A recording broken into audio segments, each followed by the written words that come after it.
Hi hello నమస్తే welcome to BVR TV official మిత్రులరా. నేను మీ బీవీఆర్ రావుని. ఒక పెద్ద మనిషి, సరే, ఆయన మినిస్టర్ కావచ్చు, ఎంపీ కావచ్చు, ఏదైనా కావచ్చు. సో వాళ్ళు కానీ వాళ్ళ కుటుంబంలో కానీ ఎవరైనా తప్పు చేసి ఉంటే, తప్పు చేశారు అని అభియోగాలు ఉంటే, దాని గురించి మీడియా కానీ, సోషల్ మీడియా కానీ, మెయిన్ స్ట్రీమ్ కానీ, ఏదైనా ఇప్పుడు న్యూస్ పేపర్స్ కానీ రాయకూడదు, మాట్లాడకూడదట. అలా అని చెప్పి కోర్టు నుంచి ఆయన పర్మిషన్ తెచ్చుకున్నారు. ఇదేం న్యాయం అండి? ఇదే సంఘటన ఒక సామాన్యుడు చేసి ఉంటే అదే పెద్ద మనిషి ఈ పాటికి ఎంత రాద్ధాంతం చేసేవాడు తెలుసు. ధర్నాలు రకరకాలుగా ఉండేది.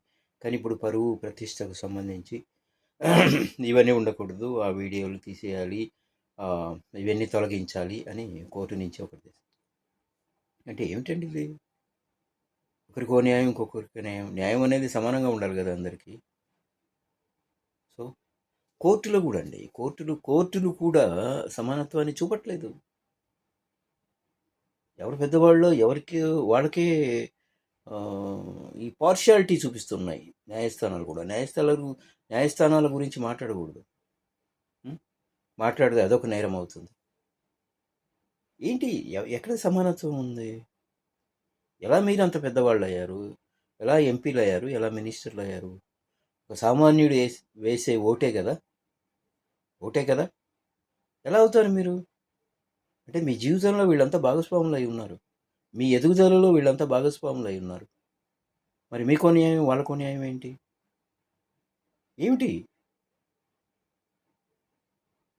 మాట్లాడుకుంటారు సార్? ఒక సంఘటన ఏదైనా జరిగిన తర్వాత దేశవ్యాప్తంగా, రాష్ట్ర వ్యాప్తంగా, ప్రపంచవ్యాప్తంగా మాట్లాడుకుంటారు అందరూ. పోస్టులు చేస్తారు, సోషల్ మీడియా ఉంది కాబట్టి. ఒకప్పుడు ఏం లేదు కాబట్టి టీవీలో వెళ్ళి మాట్లాడలేరు, పేపర్లో ప్రింట్ అయ్యేది కాదు. ఇప్పుడు ప్రతి ఒక్కరి చేతిలో ఉంది, మొబైల్ ఫోన్ రూపంలో. యూట్యూబ్ అనేది ఉంది. అది ఎవరు తీసుకొచ్చారు? మీరే కదా, గవర్నమెంటే కదా యూట్యూబ్లో చేసుకోవచ్చు అన్నది. సో దాన్ని వీడియోలన్నీ తీసేయాలి, మా పేరు వాడకూడదు. ఎక్కడుంది న్యాయం? ఎక్కడున్నాయి న్యాయస్థానాలు? అసలు ఏం చేస్తున్నాయి? ఏం అర్థం కావట్లేదు.